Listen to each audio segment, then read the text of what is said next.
सुशासन पर सियासत। दरअसल सुशासन तिहार के दौरान मुख्यमंत्री विष्णुदेव साय ने कोरिया जिले में औचक निरीक्षण कर अनियमितता पाए जाने पर अकाउंटेंट कल्लू मिश्रा और असिस्टेंट कमिश्नर आयुष मिश्रा को निलंबित कर दिया है। मामले पर डिप्टी सीएम अरुण साव ने कहा कि जनता के काम में लापरवाही करने वालों पर सख्त कार्रवाई की जाएगी और सरकार जीरो टॉलरेंस नीति पर काम कर रही है। वहीं पूर्व मंत्री अमरजीत भगत ने सरकार पर तंज कसते हुए प्रदेश में भू माफियाओं के बढ़ते प्रभाव पर सवाल उठाए हैं और कार्रवाई की मांग की है। क्या कुछ सीएम का बयान आया है, आइए आपको सुनवाते हैं।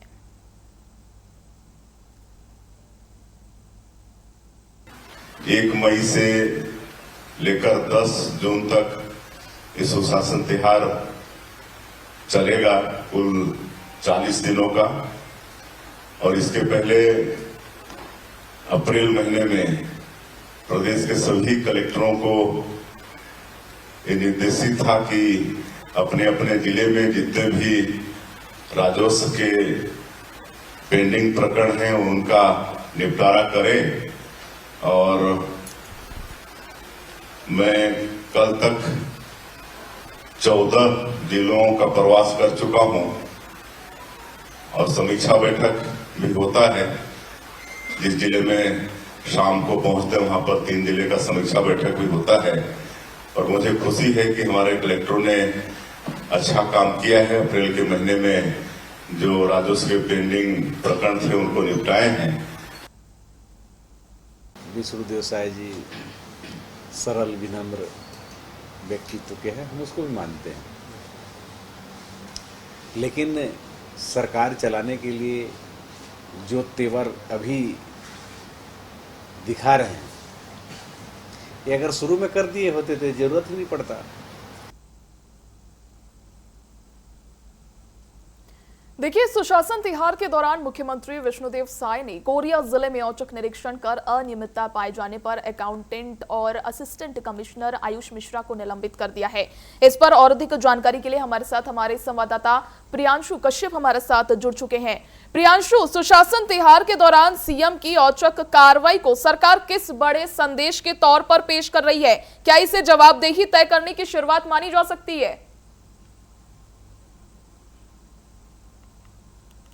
जी बिल्कुल, देखिए मुख्यमंत्री लगातार जिलों के अलग अलग जिलों के औचक निरीक्षण पर हैं। कल उन्होंने कोरिया, सूरजपुर और एमसीबी 3 जिलों पर जो है सरकारी योजनाओं और जो कार्यप्रणाली है उसका मुआयना किया, जमीनी स्तर पर आम जनता से मुलाकात किए, जिसमें काफी चीजों पर अनियमितता भी पाई गई। जिसके बाद उन्होंने समीक्षा बैठक किया तीनों जिलों के कलेक्टरों के साथ। इसी बीच खाद वितरण को लेकर गड़बड़ी का मामला उनके संज्ञान में आया और उन्होंने शाखा प्रबंधक कल्लू मिश्रा को तत्काल निलंबन के आदेश भी दिए।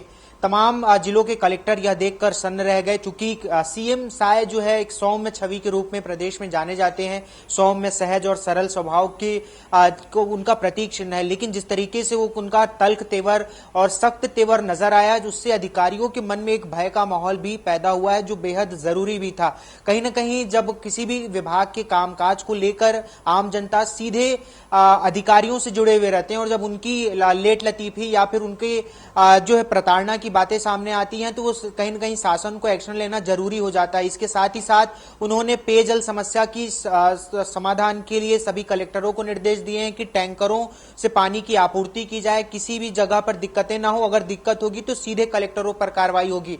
कल सीएम साय का सिर्फ 2 टूक था कि अगर कहीं भी दिक्कत होती है तो कलेक्टर पर सबसे पहले कार्रवाई की जाएगी, यानी पूरा जिम्मा जिले का बेहतर बनाने का कलेक्टर का है। तो ऐसे में एक जिम्मेदारी जिस तरीके से बढ़ी हुई है कलेक्टरों की को, और मुख्यमंत्री साय का जो तेवर नजर आया उससे साफ ये समझ आता है कि जीरो टॉलरेंस की नीति पर सरकार काम कर रही है और साय सरकार किसी भी परिस्थिति में भ्रष्टाचार, अनियमितता या अधिकारियों की लेट लतीफी और लापरवाही को जनता के प्रति बर्दाश्त नहीं करेगा। ये मैसेज साफ मुख्यमंत्री विष्णुदेव साय ने कल सुशासन तिहार के कार्यक्रम में दिया है। अब तक तकरीबन 14 अलग अलग जिलों पर मुख्यमंत्री विष्णुदेव साय ने औचक निरीक्षण किया, अधिकारियों की जानकारी ली, कामकाज को लेकर फीडबैक लिया और सरकारी योजनाओं का किस तरीके से लाभ मिल रहा है, प्रधानमंत्री आवास की क्या स्थिति है, किस तरीके से लोगों को दिक्कतें हैं, या फिर योजनाओं का लाभ किस तरीके से अंतिम व्यक्ति तक पहुंचे, इन सारे चीजों को लेकर जो है सरकार लगातार काम कर रही है। और इसी के सिलसिले में मुख्यमंत्री समय समय पर अलग अलग जिलों के औचक निरीक्षण कर रहे हैं और 10 जून तक सुशासन तिहार के तहत शिविर भी लगाया जा रहा है, जिसमें अलग अलग विभागों की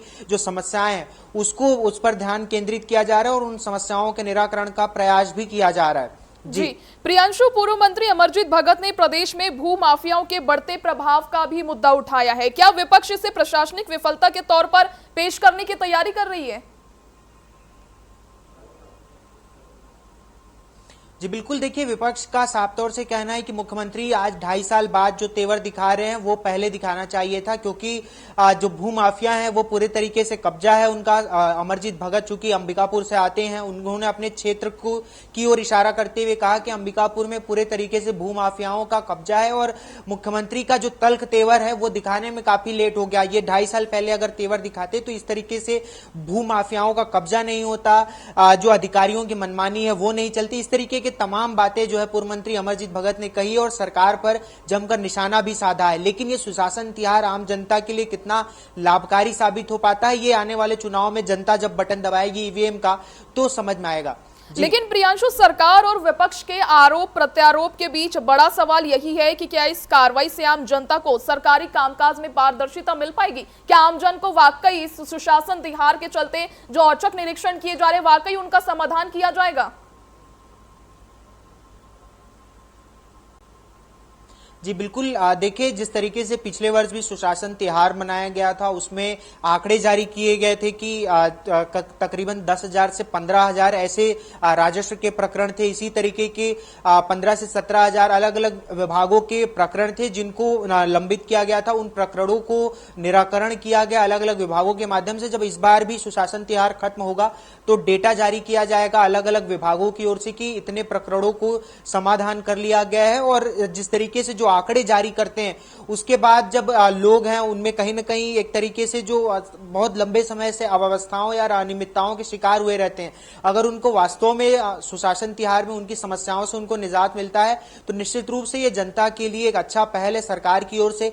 इससे पहले भी समय समय पर लगातार जो मुख्यमंत्री रहे पूर्व मुख्यमंत्री भूपेश बघेल भेंट मुलाकात का कार्यक्रम चलाते थे, उसमें वो कोशिश करते थे कि तत्काल रूप से लोगों की समस्याओं को निदान मिल सके। डॉक्टर रमन सिंह जन चौपाल लगाते थे, उसमें वो कोशिश करते थे कि जनता को उनकी समस्याओं से निजात मिल सके। तो ये इस तरीके के कार्यक्रम आम जनता और मुख्यमंत्री के बीच करीबियां लाने के लिए लाई जाती है सरकार की ओर से, और सुशासन तिहार भी इसी कड़ी में लाया गया है। जी चलिए, बहुत शुक्रिया प्रियांशु जुड़ने के लिए और तमाम जानकारी के लिए। देखिए, सुशासन तिहार के दौरान मुख्यमंत्री विष्णुदेव साय ने कोरिया जिले में औचक निरीक्षण कर अनियमितता पाए जाने पर अकाउंटेंट कल्लू मिश्रा और असिस्टेंट कमिश्नर आयुष मिश्रा को निलंबित कर दिया है। अब यह देखने वाली बात होगी कि इस सुशासन तिहार में औचक निरीक्षण कर सीएम साय क्या कुछ वहां की आम जनताओं का उनकी समस्याओं का निपटारा कर पाते हैं, ये आगे देखने वाली